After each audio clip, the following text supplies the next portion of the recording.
Episode 33 of the Under Seasoned podcast. Episode 33, mate. I'm ripping raring to go into this one, and let's hook in. Who we got? All right, who's going to do our intro? I don't know, mate. Someone pretty damn special. Howdy, I'm Bill Dumas, otherwise known as the Sausage Sensei, and you're watching the Under Seasoned BBQ Show. Snap into it. Did he just throw those sausages away? He did, mate. And I can honestly say that man's sausage changed my life. How so? It was just so good. That was the peach cobbler sausage that he served up in the fire kitchen at Meatstock, and it was phenomenal. All right, he's a legend, and thanks to Bill for doing that for us. Yeah, we love you, Bill. Okay, so let's jump into this episode, and what is inside? We've got a ninja butcher. We've got some fast food catfish. We've got some really cool cartoon food tattoos. We start a bit of a new segment called Rate My Plate, and we've got a virtual sausage sizzle. Virtual. Virtual. All right, I need to know more about this, but let's just jump straight into it. It's our fuck up of the week, and this one was posted by Crystal Wolf, and she says, after 2 briskets, 8 racks of ribs, and 2 sides of pork belly, take the time to clean the grease before turning up the heat for the candied pork belly. And let's zoom in here. What's going on? Well, they've got a pretty decent flare-up going on in there in the glass-fronted grill. Looks like she's opening the door enough for him to get the fire extinguisher in there, and I don't know if that's the right thing to be doing. So what we're looking at here is a cabinet. I think it's a pellet smoker, and whatever's in there is fully on fire, and she's got the door sort of ajar while he's trying to get in there with a fire extinguisher. Yeah, no, I don't think that's the right thing to do. And whoever's taken this photo is hiding behind a window, so they're concerned for their own safety. So look, if you ever do get a fat fire, my advice to you would be to shut all the vents and close any of the doors and just starve the fire of oxygen. I think as soon as you give the fire any sort of oxygen, especially a fat fire, it's going to go up. And sometimes these extinguishers that people use aren't really rated for fat fires. Yeah, sometimes it can sort of just blow the flames and the accelerant around the place. And I'd be pretty nervous there with how everything around is made of timber. There's an LPG bottle behind old mate. Yeah, I'll be trying to starve this thing quicker. Yeah, there's a timber deck. It looks like a timber roof as well. She did say, I do clean my smoker. She goes, after every single use, but this was all cooked at one time. Sort of, it was the one cook. But she made the mistake of cooking a lot of things, then turning it up for the finish. And that's how the fat fires hit. I'm not sure if this is the right way to deal with it, but I would shut the doors, shut all the vents, and let it starve off. And then if it still wasn't going out, that's when I'd try and hit it with a fire extinguisher. That's it. Be safe out there, guys. And if you're not safe, record it and send it in. We've had a lot of fat fires on the show, haven't we? That's it. Okay, so this one you sent to me, and I'm going to play it, and you've got to tell me what's going on here. What's your shirt say? Sigh gave it to me. What's it say? I know, I can't read it. It's down there. Yeah, tell me what's it No, say. down there. So this is my father-in-law who inherits a lot of my T-shirts as we wear the same size. A couple of episodes ago, I wore one from the Flamin' Mongrels, and on the front it says Moist AF, which he didn't really read. He just thought it said moist stuff, thought nothing of it, and wore it around Canberra for about 5 days straight. So you didn't change it? He didn't change it. He loves it. He loves a hand-me-down. So for those that don't know, there's a barbecue team in Australia. They're called the Flamin' Mongrels, and their catch cry is sort of like Moist AF. And AF stands for... As fuck. Okay, and moist is a little bit of a... Some people might find a little bit abrasive. Yeah, there's certain people out there, you just say the word moist, and they squirm. Well, truth be told, you wore this T-shirt on an episode not that long ago, and there was 2 of them, and you asked me to wear one, and I refused. That's it. We knew that Louise wouldn't let you, so yeah, but it's good. I actually used to work with a chef back in the day that used to say the word moist so much, his nickname is Moisty. Moisty. Okay. Right, Moisty. we need to move on from here. So let's move on to our dishes of the week, and something has caught our eye on the socials, and this is a pretty looking steak. Oh, that's smashing, isn't it? So it's by a restaurant in Sydney called De Freux, and it's a Basque restaurant, and it was captioned, experience our 180-gram Wagyu rump cap, marble score 5+. That's cracking. And that jus that it's bathed in there and that little comfy shallot there, oh, it's a celebration on a plate. So it's finished with a rich port wine glaze and that comfy shallot, and it's a pretty looking dish. It is. It looks so good. So I went and looked them up. They cook these steaks on a hibachi grill straight over the charcoal, and the results are stunning. And I'm guessing it all comes down to the quality of the meat they start with. Doesn't look like they're doing anything special. They're just hitting it over that grill, keep turning it, quality of the meat shines through. Yeah, pretty labour intensive if you've got to keep flipping it on the hibachi, but yeah, they're doing a great job. So yeah, keep it up, legends. Next. This one was posted by Lost and or Found, and it was titled American Here Again, How's My Latest Vegemite Toast? Question mark. This time it's with butter, cheese, and a touch of dill and smoked paprika. Amazing. That looks so good. I'm not the biggest fan of cheese, but I would smash that, mate. I'm a Vegemite fiend. So this is an American trying to appropriate our culture. Oh, it's about time they return the favour. There's two Aussie ockers over here talking about barbecue. I'm all about it. Oh, bloody oath, mate. I think this is fantastic. I would have never in a million years thought about putting dill and smoked paprika on a Vegemite sandwich, but I think it might be a hit. Let's put it on the menu, mate. So how would you explain to any kind of American or anyone in the world really what Vegemite tastes like? Umami, offensive, Australian. So I was trying to think about this in my head, how you would explain it. The only way I can kind of explain it is the umami's a bit like a miso paste, but with a beef stock flavour. Yeah, almost like a miso and a bonox together. Yeah, bonox is a good description too. So bonox is a beef stock, right? My only little criticism here is there needs to be a little bit more char on that cheese. It probably needed to be under the grill a little bit longer. Yeah, well, that's it. But dill, smoked paprika, I'm going to give this a crack. Yeah, I was talking our language. All right, next, what are we looking at?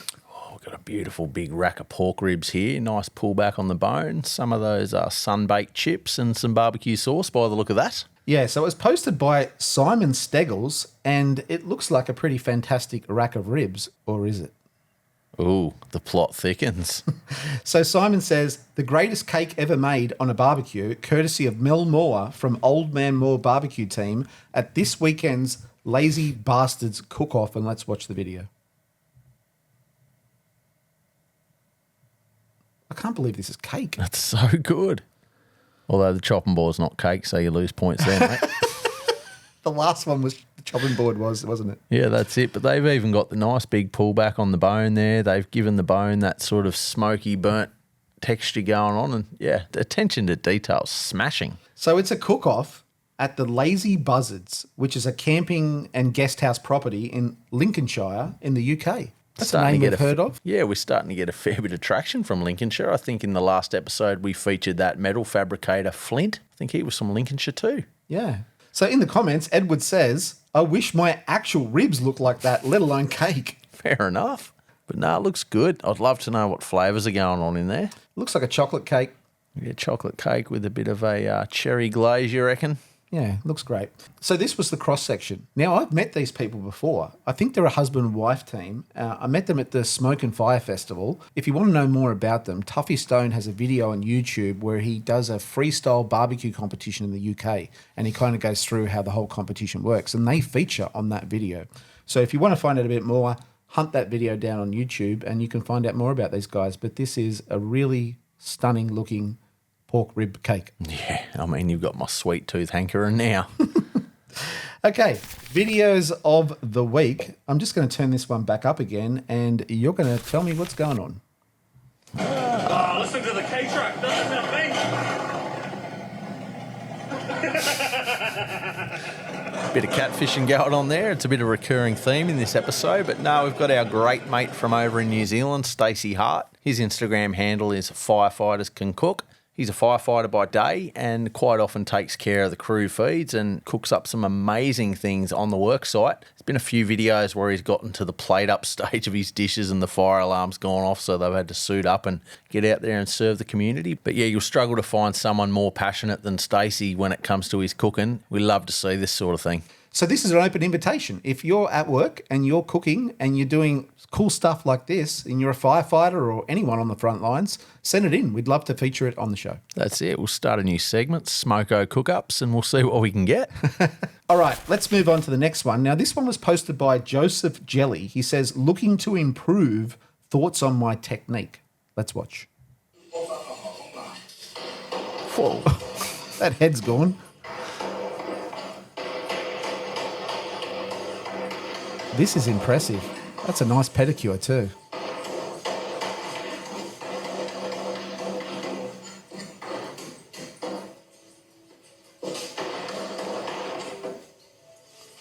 He's flying through this. He is, isn't he? Not a race, mate.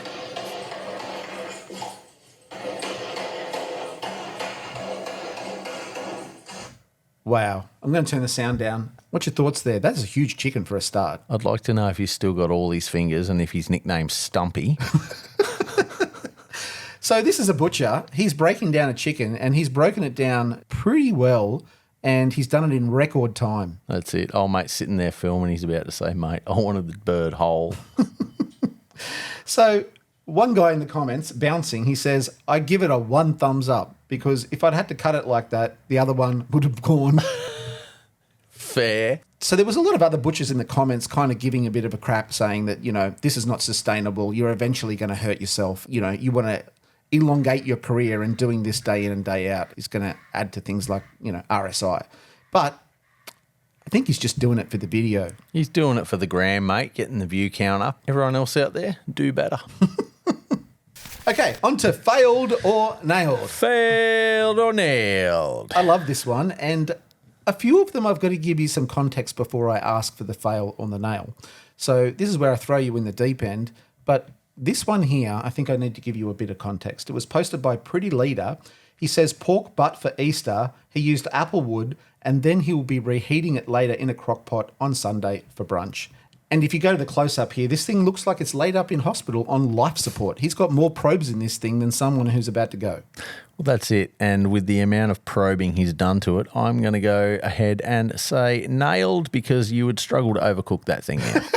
So he's got 4 probes in this thing. 2 are kind of like Wi-Fi based and the other 2 are corded in. And he's not taking any chances. He's definitely not, mate. He wants every part of that pork cooked. Right, so you said nailed. And it's nailed. Look at that. The end result, nice bark. It looks like it's pulling nicely and that bone has come out nice and clean. Yep. No, that's good. Good bit of smoke penetration going on there. As you said, good bark. You'd be pretty happy with that for Sunday lunch on the old Easter. Well, that's what it turned out like. So some beautiful pulled pork there, done right. I love those little bits of bark that go through pulled pork. Yeah, I did a pulled pork a couple of weeks ago with that maple rub that we did. Yeah, the end bits were my favourite. Well, I'm guilty of picking out all those little bits. So no one else gets any. The kids can have what's left, but all those little crunchy bits on the end, they're mine. Looks like a win to me. Bloody oath. You're 1 for 1. 1 for 1. Okay, next. Yeah, that's a nail. Okay, it was posted by Barrington's Law. He titled it Lava Chicken, a.k.a. Chicken Tandoori. And this is the brightest red chicken tandoori I've ever seen. I reckon. It looks pretty good. Yeah, it's gone hot and fast, but yeah, I reckon it's a win. So he says, my kid has been obsessed with making lava chicken since watching Minecraft the movie, and he'd never made it before. This was his first time, and he says it was tasty as hell. Yeah, it looks it. It looks like it come from hell. Yeah, bloody oath. So he posted the recipe. He said it was lime juice, salt, green chilies, coriander, garlic, and ginger paste with cumin, ground coriander, black pepper, Greek yogurt, and the secret ingredient is red colouring. There you go. But gee, there's some flavours going on there. Nice bit of overnight marinade, and you would have beautiful chicken at the end of that. Well, you're spot on. He marinated it for 21 hours. He grilled it at 400 degrees Fahrenheit until it reached 165. Yeah, right. There's a good bit of char going on there, which only complements the flavours. So that is 100% nailed. So someone in the comments said substitute the red food colouring for chile de ancho powder. But I don't know if the kids would like that. No, the kids would definitely not love that. They want it red. They don't want it hot. Yeah. Either way, if you've got to put a little bit of red food colouring in your food to get the kids to eat it, then it's a win. Well, it's food grade for a reason. It's not going to hurt you. Okay, 2 for 2. 2 for 2. Next. This one was posted by T. Denia, and it's not her photo. This is the Domino's pizza promo photo, and it looks like to be a large donut. It does. And based off that photo, I mean, I do love a donut. I'm going to say nailed. Well, she titled it Advertisement versus Reality, and that might be a bit of a giveaway because that's what it came There's the curveball. The Nickelback of pizza strikes again. So it just looks like a normal pizza dough, and they've put like a glaze on it. That's about it. It does look like that. So I Ate Pants said in the comments, he had one yesterday. It looked awful, but it tasted pretty good. but I'm also a fat slob, so maybe don't use me as a benchmark. That's what he says. There's more nutritional value in that cardboard box that's come in than half the food these guys serve up. Oh, 2 for 3 ain't bad. That's all right. 2 for 3 ain't bad. 2 out of 3 ain't bad. You're good at that. Okay, let's move on. Have you ever chopped up jalapenos, or any chilies for that matter, and then gone to the toilet and done, as a male, a number 1? I'll see your jalapenos and I'll raise you Carolina Reaper powder. Okay, because mine was pretty hot for a while there. Yes. What did you do? I had to do the old dunk it in the milk trick, mate. What do you mean, dunk it in the milk? Are you saying that you got a jug of milk and then shoved it in? No, I poured the milk out into a cup of ice and then I had to just gave literal new meaning to the term teabagging. It was the only relief I could find. And did it work? Somewhat. As anyone knows who's burnt themselves severely with chili, nothing much really helps except time. Yeah. Well, look, if this has happened to you, because both of us have had this experience, right? If this has happened to you, let us know in the comments, because I think it's happened to me twice now.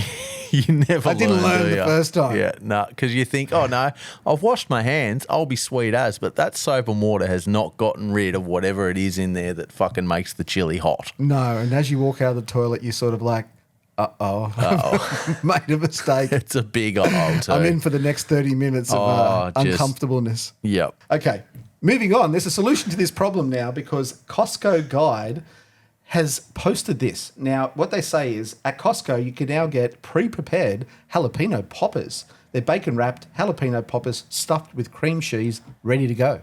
No more chopping up jalapenos. So good. I'd take those one step further and I'd probably bread them and deep fry them. Well, it's pretty cool that you can actually buy these in a supermarket now, because I love jalapeno poppers, but they're a bit of a muck around. They are. They're very labour intensive and, you can come off second best if you're not keeping an eye on things, but black gloves is always the secret now. Yeah. But I will say this. I spend hours preparing these jalapeno poppers. You put them out at a party, poof, they're gone. Yep. All the time and effort. Everyone loves them. It feels like people can eat like an infinite amount of jalapeno poppers. Of course they are. It's like when someone deshells the pistachios for you, mate. You just start sinking them by the handful, but it's the labour that's, it's the... Slows you down. It does. That's why I buy my oysters unshucked. That's it. Very much a big fan of the jalapeno poppers. And, hey, Aldi, it's your turn. Bring these over. Let's do it. Yep. Costco's where you get them. Okay, next. Did you know that Volkswagen make hot dogs and ketchup? No, but I do now. So Volkswagen, the car company, do you know also that some years they've sold more hot dogs than they have cars? Jesus, do you reckon they break down halfway through cooking them though? No, I'm intrigued. So they started producing these in 1973 to feed the workers in the factory, and then they became so popular that they started selling them to the public, and they even have their own part number. So Yeah, you right. can ring up your local Volkswagen dealer, tell them the part number, and it's hot dogs and ketchup. Sick. It's probably only in Germany, right? I don't know if you get any at the Aussie help desk. No, and they call them currywurst. Is that right? Yeah, the old German glizzies. Okay, moving on. Talking points. I'm going to show you a photo, and you've got to tell me what you think is going on here. Okay. I think there's some severe meal prep going on there. What do we got? Looks like a box of jalapenos, some tomatoes.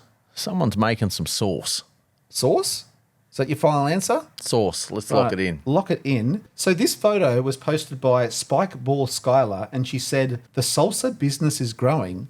I'm doing 40 gallons a week." And what are we looking at now? We're looking at next level homemade chunky salsa. It looks banging, doesn't it? Looks so good. So she says, "I started up a year ago with the goal to do my local farmers markets." And she goes, "Now I'm in 10 locations and I can't keep up." Yeah, right. She said that she's using 250 pounds of tomatoes each week. It's getting wild. I just wanted to share this with other people who love making salsa. She posted it on a salsa lovers group on Facebook. She said it's so much manual work making everything fresh and from scratch, but it is fun and it baffles her. She says, "Who is eating all this salsa?" Well, if this was available at my local IGA, I'd be grabbing a big bag of corn chips, a tub of that, and that's lunch, bro. So I want to say, if you go to America and you go to, say, Walmart or Whole Foods, these fresh salsas are pretty common. But in Australia, we don't have them. And if we do, they're the hyper-processed packaged ones that sit in the shelves. Yeah, the old El Paso bloody MSG bombs. But, mate, if this was on my shelf, I'd be grabbing one of these on the reg. Yes, I just want to say, Skylar, congratulations on all your success. We love seeing small businesses do so well. So it's called Sky High Salsa, and if you see it, grab it. And I think it's a good opportunity for someone in Australia because you can't get these here. Yeah, bloody oath. Anyone out there that wants to get in the salsa game, how about you get involved? And, if I see a tub of fresh, locally made salsa on the shelf, I'll be grabbing it. Good business idea for someone in Australia. Bloody oath. Okay, moving on. What the hell is this? So recently here in Australia, we had a federal election, and quite often we have what we call a sausage sizzle, or in this case, the democracy sausage, and they've been used for generations to generate fundraising and that sort of thing. But these guys here in their statement have claimed that they don't have the volunteers or the labour to conduct said sausage sizzle, yet they've still said you can still buy yourself a snag and a drink by scanning the QR code and donating some money digitally, and you'll get yourself a virtual sausage. My mind is blown. So let's go back a step. Natural New Age Mum posted this sign and said, "This is the most un-Australian thing I've ever seen." Yeah, it's basically saying, hey, we're broke and disorganised. Please scan this. Give us money so we can do better next time. So a sausage sizzle is the equivalent of a hot dog. It's almost basically a sausage in bread. Yeah, and you'd compare it to like a cake drive or a bake sale or something in the States. But yeah, we commonly have, and also pioneered by Bunnings in the last decade or so, to have, the sausage barbecue out the front of the hardware store where local charities book themselves in for a day and all the profits go to said charity, and you get yourself a snag in bread with onion and sauce, and yeah, good little feed. Good feed, raises money for charity. All round, it's at the local hardware store. It's a great way for local charities to raise money, and us Aussies are all about it. Yeah, that's it. $3.50 will get you a sausage sandwich, but these guys are taking the piss. So you just hit the nail on the head. A real sausage sandwich at Bunnings is $3.50. Now, who has decided to price a virtual one at $5? They've priced it at 40% more for one that isn't real, and they've even said that for $3 more, they'll give you a virtual drink. Someone thinks they're slick, but they ain't. So just to bring this to an end, this is a public school. They're raising money. I do feel for them, right? It's hard to get volunteers to come and cook and to take time out. And I don't want to be negative. But why wouldn't you do like a 2-for-1 special? Because it's not like you're going to run out. Yeah, that's exactly right.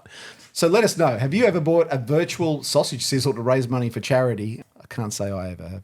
No, I can't say I ever will. I might drop $2 in your bucket, but I'm not buying a virtual snag.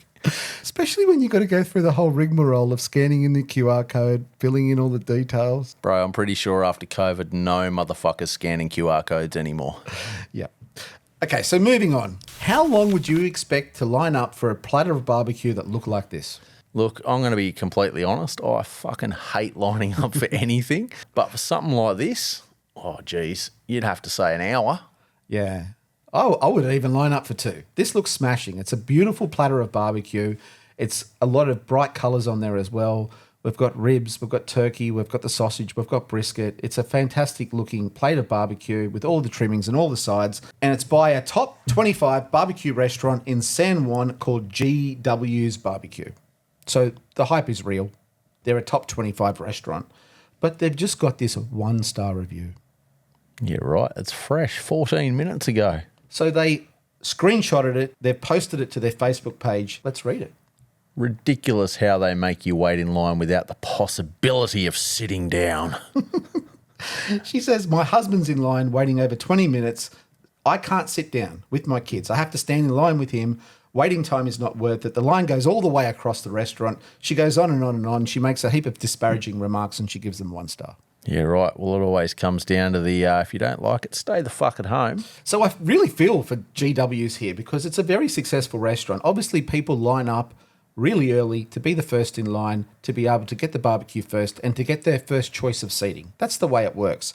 So GW's says, we understand that waiting in line can be frustrating, especially during peak hours. We ask people to wait to be seated so that the people who have lined up first can have a space to seat when they get their food. So That stops everybody from rushing in and claiming tables. So they explain it in a calm and rational way, but that hasn't stopped them from getting a 1-star review. Yeah, that's it. I know at Big Don's they recommend you bring your own deck chair if you're going to line up early. It's how they combat it. But yeah, anything like this, it has to be sliced and assembled to order. Yeah, there's going to be a lot of labour. There's going to be wait times. I mean, it's going to be worth it though. Come on. Well, not for everybody. Not for her. She's Not given for it 20 Karen. minutes. Not for Karen. Karen's given it 20 minutes and she's calling it a 1-star review. But it's not about being difficult for these guys. They're just trying to create a fair way for everybody who's lined up early to be able to get a seat. So unfortunately, she doesn't understand that. And as someone who's been involved in a food business before, I can't begin to tell you how heartbreaking it is to just work so hard for something and then to wake up to a 1-star review. That's it. I mean, you can get 99 good ones, but it's always that one negative comment that, you know, you focus on and can really knock the wind out of your sails. But that's what these review systems are for. Sometimes I'll actually, if I'm going somewhere new, I'll look up their 1-star reviews, and quite often, you know, it's just someone trolling and they're full of shit. And sometimes that can reinforce that is actually a good establishment. It's the way of the world now. No one's going to tell the person to their face. They're going to wait till they get on their phone and leave a review that way. Yeah, well, I can remember we got a 1-star review for not being open, even though we weren't advertised to be open. It was on TripAdvisor. I actually put in one of the requests to have it reviewed, and they upheld it, even though it was the person's first ever review. Yeah, right. So TripAdvisor does have a human review process where if you do dispute it as a restaurant, they do review it. But however, I think Google reviews, and I'm not sure, but I think there's no human moderation. So if someone leaves you a review, that's it. You just got to live with it. Yeah, that's it. It's a bit of a scar on your business. But anyway, onwards and upwards. If you're doing a good job, you just got to stick to your guns. Yeah, and unfortunately, it's the cross that you have to bear when you're a successful restaurant and you're busy. Unfortunately, you have lines. And unfortunately, good barbecue is synonymous with lines. That's just the way it is. That's it. If you don't like it, don't go. That's it. Mailbox, we've got some DMs. These are coming in so fast, I can't deal with them all. Yeah, right. So I will say this. If you're sharing with us a viral video, by the time we get to it and by the time it comes out online, it's already come and gone. So if you are sharing a viral video with us, we're probably not going to share it. We're also trying to find the hidden gems, so to speak. We don't want to pick the low-hanging fruit. So we do love getting mail. Anything you send in, we do try our best to talk about it on the show. Now, this was a DM that we got from Mishka Murphy, and he says, "Your content fucking rules. So many creative ideas." Sick. Cheers, Mishka. Now, this guy's no slouch. He has 324,000 followers and he's only made 145 videos. Yeah, he might get another follow. That was me following him. The fuck is that? I don't know. You did it 3 times. I know, I tried to find my phone. It was follow, unfollow, follow. That's what you did. No, follow, like, subscribe. And that's your cue. Follow, like, subscribe, comment. I love it. All right. Back on track. Mishka Murphy, 145 posts, 324,000 followers. He's made less posts than us and has 10 more times followers. Jesus. So good on him. He's got some great recipes. He specializes in macro-conscious meals with big flavor. Hell yeah. So I jumped on there. I stalked him a little bit. These 2 videos really caught my eye. One was a crispy harissa chicken leg, and the other one is a cherry Coke holiday ham. Man, that looks good. I've always been fascinated with, I love soft drinks, American soft drinks, they're my vice. And I remember I went to a restaurant when I was about 18 and the local special was chili Coca-Cola chicken. And then when I got it, this restaurant wasn't that great. And it was literally chicken and in a dipping bowl, Coke and sweet chili sauce. Sounds terrible. It was. But I bought it. It sucked me right in. All right, well, this looks fantastic. So thanks, Mishka, for reaching out. We love your Insta. Go give him a follow. Hell yeah. Okay, moving on. This one was also sent to us in the DMs by Daniel Catford. He's from Urban Street Eatery, which I think is in the UK, and he's a development chef and pitmaster, and he says, "Cheers for the follow, guys." I think we followed him. But then he says, "We'll have to cook for you when you guys are in the UK." Jesus, put that on the bucket list, eh? He also sent us some photos, and he said, "These are the dishes that everyone wants at the moment. These look banging." Yeah, what do we got there on the far right? That looks like a steak cut off the bone and sliced up with some beautiful greens and some nice looking sauce. And there's a bit of pork belly and looks like a bit of beef and chimichurri on the side there. So you're getting 2 tastes of protein there. So I did stalk Daniel on his Insta, and he's got some great looking food. It looks like some legit barbecue. He loves to cook, this guy. Yeah, that's it. He's got the barbecue going on. He's got the grill. He's got the gosney. They love the gosneys over there. Yeah, he's got the steak there with the cowboy butter, a bit of a seafood grill up there with some calamari and some prawn. Yeah, this guy's pretty passionate by the look of it. Got some charred pineapple there. Looks like a bit of pork al pasta taco going on, and I'll take him up on that offer, bro. So consider us your next guest when we're next in the UK. That's it. Hell yeah. Awesome work. Thanks for reaching out. We've got a new segment. It is a new segment. Rate My Plate. I feel like I'm being thrown under the bus again here, though. You are. So this is a new segment where you're going to rate someone's dish who's actually sent it in to us and asked for a score. So this is the dish, but before you score it, it was sent to us from Por Flavor Snack Van. They're based out of the Netherlands. And he says, I love the show, guys. For my food truck, I'm changing the concept from full Mexican barbecue tacos to Tex-Mex barbecue. Now, this is the photo that he sent in for you to give a score. But just to go through it all, the meats are crispy pork belly, jalapeno cheddar sausage, moink balls, little chuck roast, pulled beef, a peach barbecue sauce, some smoky salsa verde, beans, and a smoked corn. Pretty excited. I mean, there's some cornbread going on there. I like the use of the pita bread. It's a bit different. Look, being the first segment, I'm going to have to hit him with a 7.5 because I've got to leave some room at the ceiling. I think the thing that let him down is there's no sliced brisket on there. There's also no colour. True. I feel like he needs to get a little bit of colour in there to break up that sort of browny, beigey palette. Yeah, some of those purple bloody pickled onions, mate, that everyone's got on there look good, and even just some normal pickles too. And apart from that sausage down the bottom, everything looks perfectly cooked to me. Yeah, it looks pretty good. So you did ask for a review? We got a 7.5. So Denmark, can you put up a boom 7.5 on that one there? Okay, so his name is Yori. I looked him up. He's the pitmaster. He says the company name is a wordplay on Spanish por favor, only with the L next to the F. And I could be way off track here, but he reminds me a little bit of a guy that was like an accountant or something like that, and then he watched the movie Chef, and then all of a sudden he's got a food truck, and now he's switching it up all the time. Just a bit of case of reinventing himself. Yes, well, that's what he's doing. So I went stalking, as I normally do, and he also had this platter. Oh, mate, that's a heaps better looking platter. So this is a platter, he says, from a beer and barbecue tasting, and it's a great looking platter of barbecue there. It's got the little bit of colour there to break up the monotony. Yeah, it does. It's got a bit of vinegar pickles there to sort of break everything down. Some nice looking sides, and a lot of guys would be pretty happy with the beer degustation going on behind it. Right, I'm going to try and do a one-take Beaumont, and I'm going to read through every ingredient on here. We ready for this? I'm ready. Are you ready? A pasta wings, short rib, jalapeno cheddar sausage, a birria taco, nachos with pork carnitas, guacamole with chicharron, baby back ribs with salsa verde, Texas Twinkies, moink balls, house pickle, golden mustard barbecue sauce, cauliflower burnt ends, smoky beans and corn, and a brisket burger. Boom! Boom. One nailed take it. Beaumont, but he is reading straight off the screen. I am, but even still, there was a lot of big words there, bro. Proud of you, mate. I think I did all right. You did really well. Okay, moving on. If you had to score this platter, just hypothetically. We're going to go on 8. Okay. Yeah, we've still got to leave room at the top, mate, because I see some guys really starting to roll the sleeves up now, going, righto, this is my chance to get on underseasoned. I'm going to throw my platter in the mix. But for a guy who's working out of a food truck in the Netherlands, he's done pretty well. And for the first guy to throw his hat in the ring, he's doing fucking real well. So this is your invitation. If you want Sigh, not me, because I don't want to get in trouble, but if you want Sigh to rate your plate, then just send us in the photo of your platter of barbecue and we'll give it an official rating and we'll make a little score chart. That's it. Bit of background info too, like who cooked it. Not really interested in anyone that's just slicing up someone else's food and putting it on display, but yeah, let's get involved. Okay, moving on, a bit of art by Sigh. Right, I'm crawling out from underneath the bus and falling straight in the fry pan here, I feel. Okay, you sent it to me. It's a great piece of artwork.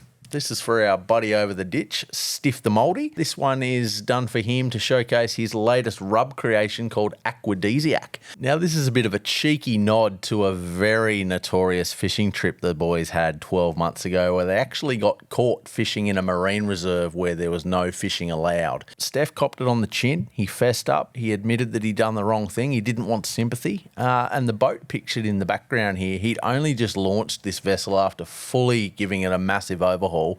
and they nearly seized the boat as punishment, but luckily he still got to keep the vessel. Yeah, this depicts Steph pulling out all the treasure out of the ocean, because this rub did start out as a seafood rub, but it's actually turned out to be a really good all-purpose, especially a surf and turf. But yeah, love doing stuff for Steph. He's one of the more creative content guys out there. Yeah, good times. Yeah, so he obviously made an honest mistake because they video recorded it, which clearly showed where he was. So he didn't think he was in the wrong spot at the wrong time, but he's obviously learnt the hard way. I'm glad he's got this seafood rub out here because there's not that many seafood rubs out there. And I love seafood, so having another seafood rub in the market is really cool. Yeah, that's it. And in the lead up to this one's release too, he had a bit of a social media guerrilla marketing campaign where he sent out a heap of just naked shakers with just rub number 4 written on it. Sent out to a heap of foodies and influencers in New Zealand there, and they spent a good couple of weekends doing different things with it. There were guys doing compound butters. I was trolling Steph there for a bit and got him to do it on a bit of popcorn like we like to do on the show here. This is rub number 4 in the Stiff the Mouldy range, and get your mitts on it. Yeah, and following him on social media, he's pretty funny. He's a good laugh. Okay, Mancaves. Now, this one was sent in to us by our good friend Matt Turnwald. He's in New Zealand. Now, I don't think this is his car. It's a friend's car, but this is actually his house. And what we're looking at is a really good, I'm going to say it's a Hudson.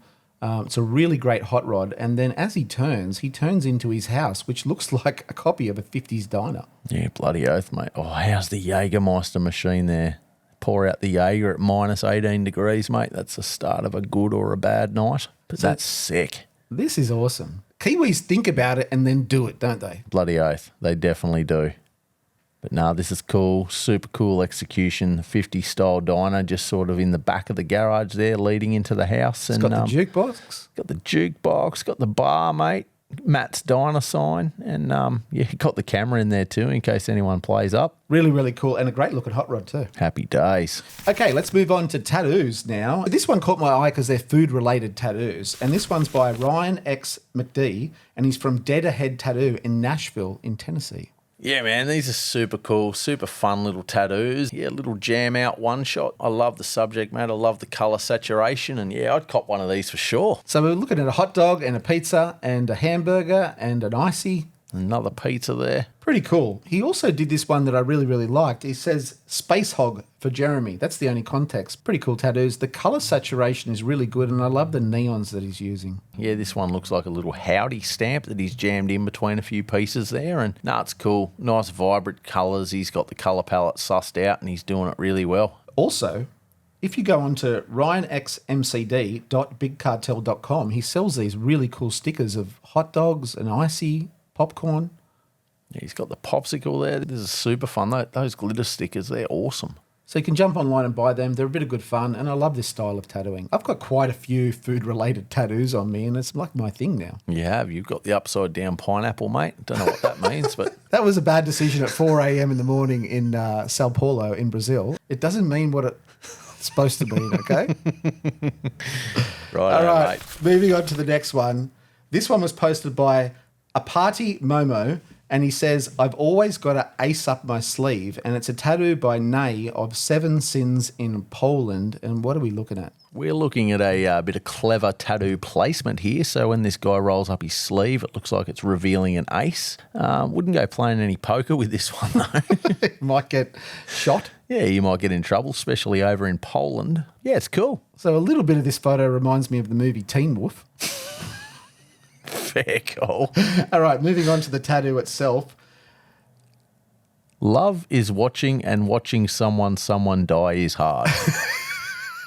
That's how it reads if you read things left to right, top to bottom. So that's what everyone in the comments said. The interpretation of the way it's laid out, that's the way you read it. But what it's supposed to mean is love is watching someone die, and watching someone die is hard. So it's got a great meaning, but it's a little bit hard to interpret that in the tattoo. It might be the fact that English isn't their first language, so we'll let them off the hook. Well, there's no spelling mistakes. No, that's it. Okay. Imagine if you did a tattoo, bro. I can't pronounce anything and I can't spell. It's like that cake that we featured a couple of weeks ago where they spelt family wrong in the cake. All right, it's still a cool tattoo, though. I still think it's pretty well done. Yeah, it is done well. There's nicer fine lines in there. Everything's stayed in. It's still nice and crisp, but if that's what he wanted, sick. And I do like the fact that some of these tattoos have a double meaning. Yeah, It's a bloody sick oath. tattoo in itself, but also when it pops out the bottom of the sleeve, I think it's a really cool touch. Yeah, that's it. Okay, on the menu. I'm hungry. I'm tired. This episode's dragged on, but what do we got?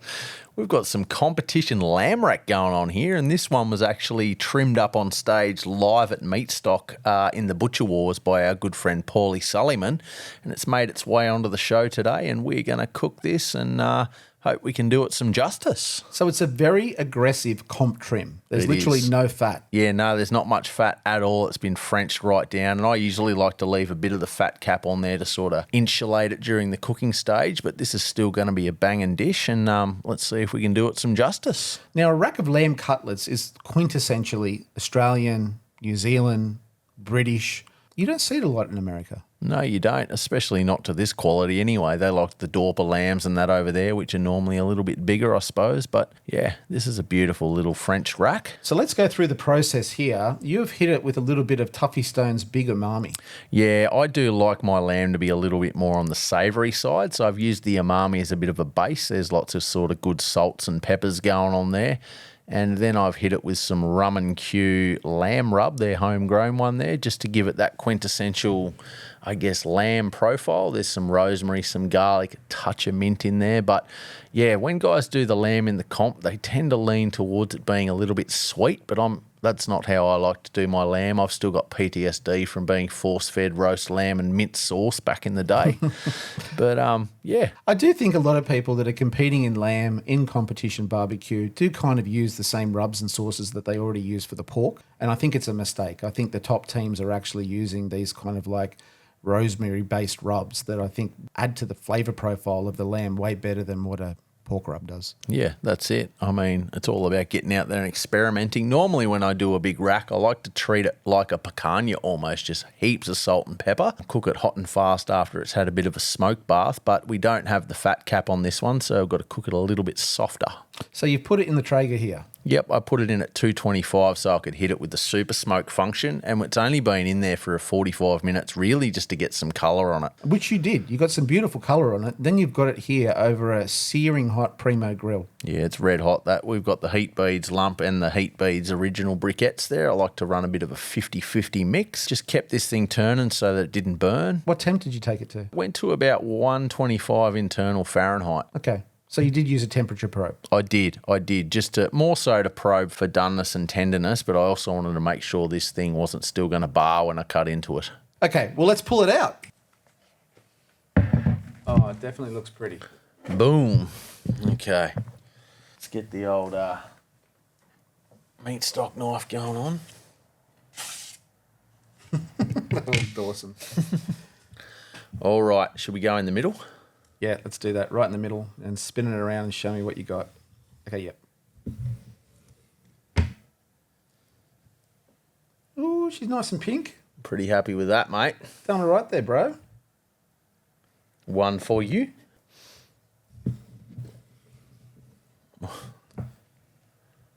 Okay, these look nice and juicy. You've got a nice end bit there, bro. Yeah, man. All right. So tender.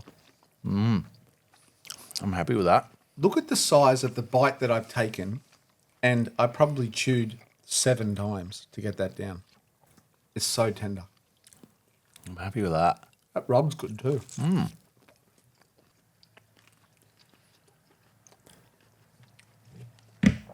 You smashed it, bro. Thanks to the guys at the Aussie Brisket Board for supplying our new Aussie barbecue board. And if you look closely, this knife is actually held in place by the magnets they put in them now. So if anything slips off, the magnets catch it and hold it into place. It's a great idea. It's a real good idea. All right, moving on to the encore of the show. Now, I'm going to bring up a photo. You haven't seen it before. You're going to tell me what's going on. Righto, try my best. What the fuck's that? Yeah, So right. it was posted by Austin Hewitt, and he says, Easter tomahawks, let's go. These are the weirdest looking tomahawks I've ever seen. It's from beef, yeah? It was pretty funny. Ryan Campbell in the comments called them Temu hawks. Good call. Look, they'd still probably cook up all right. I'm just more bemused that I've never seen that cut before. Well, they look like a beef version of what we just had. They kind of do. Okay, that's the end of the show. Episode 33, in the bag. In the bag or in the bin, as we like to call it. Yeah, that was a good time, that. I'm happy with that lamb. It's always nervous when you get the stunt cam right up in my grill and I've got to do the slice reveal, but I think we did all right. You've done really well. It's delicious. And not all of them have hit, but this one did. Bloody oath it did. Definitely went down better than those tofu ribs. Okay, if you've got this far in the episode, please leave us a comment, a like and a share because it's super important for us to get the word out there. Go down the bottom, buy some merch, contribute to our work trip fund. And we really want to get out there and shed the spotlight a bit further than just our studio, but also too, go back to last week's episode. You might be able to win yourself this little bad boy here. Follow the instructions on said episode and we'll see you next Tuesday. See you next Tuesday.